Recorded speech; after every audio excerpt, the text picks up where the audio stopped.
Hey guys, so myself and Darren have talked about this for a long time, haven't we? Yes, and it's my DVD collection, as you can see behind me. So I'm quite biased, but we're going to run through some of my DVD collection as physical media is coming back, whether you like it or not. And there's going to be some movies that we agree on and disagree on because we disagree a lot on movies because Darren has the mentality of a 5-year-old when it comes to movies. Baz is overcritical of movies. Yes. Just explosions in your hand, isn't it? Yeah. So we thought we'd kick it off with the Batman movies.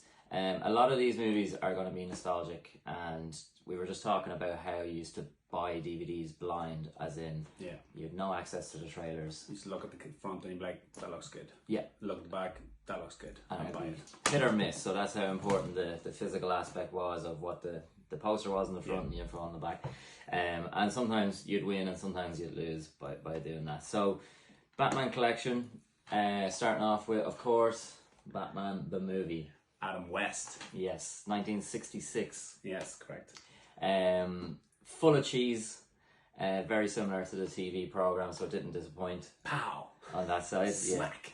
Yeah, absolutely. Second one we're going to cover is Batman, Michael Keaton, 1989. I was 1 year of age. I'm old. I know.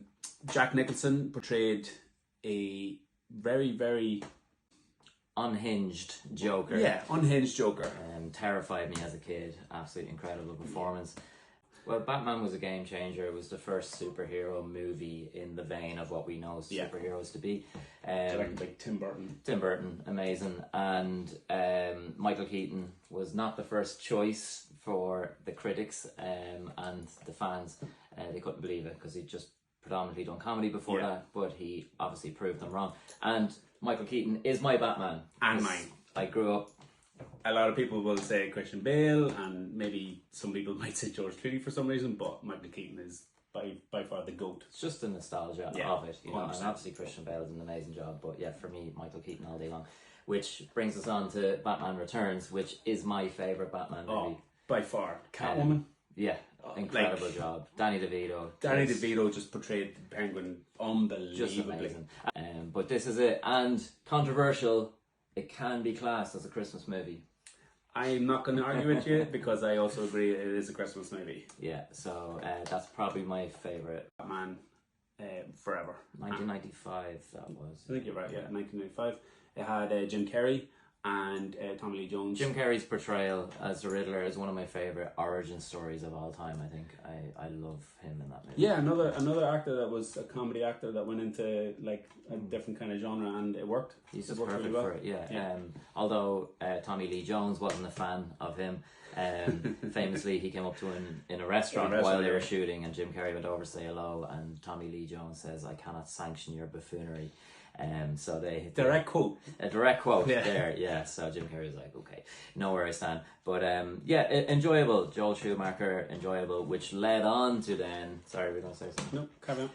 Batman and Robin. So, you know, this kind of leans more into Batman the movie, as in, you know, the more cheesy aspect, comedic aspect.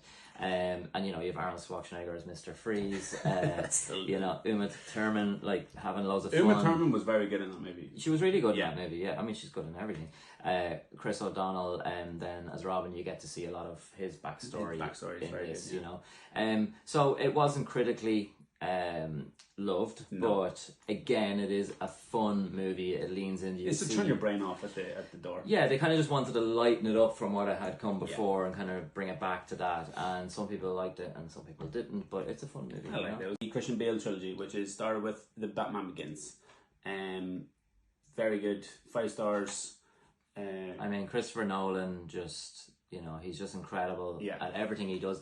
But I think what made that trilogy was that he came at it from the point of that it's not a superhero movie. Yes. Even though it is a superhero It's a man movie. in a suit. Yeah, it's just, he brought the realism of it. It all felt so real. But he was able to introduce like Liam Neeson and having the Ra's al Ghul character, and it was the backstory to that was brilliant, and how he became Batman, and yeah, it was brilliant. It was unbelievable, and kind of setting it up with the knowledge that he was going to do a trilogy, I think lent into Exactly, the further texture of the arc of it. And then obviously The Dark Knight, which is, down on many categories of people's favourite movie of all time. The best of the trilogy, in my opinion. Yeah, it's incredible. And obviously Heath Ledger's performance, just...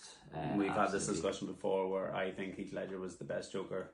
You're more so towards Jack Nicholson. It's absolutely nothing to take away from Heath Ledger's performance. It's absolutely unbelievable. It's just a nostalgia of Jack Nicholson's Joker, and it used to terrify me, as a kid. And I had that poster up on my wall, and so you're talking about two different things there, but performance wise, it was just absolutely like an unbelievable performance, and everybody in that movie is just so good, and Gary Oldman is incredible in that movie as well.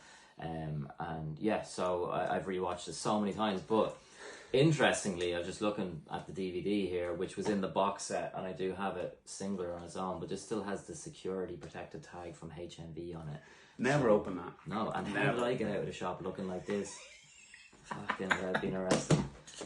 The last Batman DVD we're going to cover is the Batman Dark Knight Rises, which is the last of the trilogy, which portrays Tom Hardy as Bane.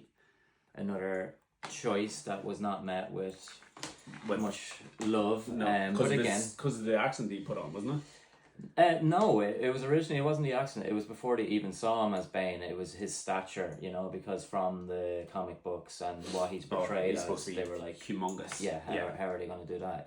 That was even before the voice. And then when the voice was released, then there was another further what the hell.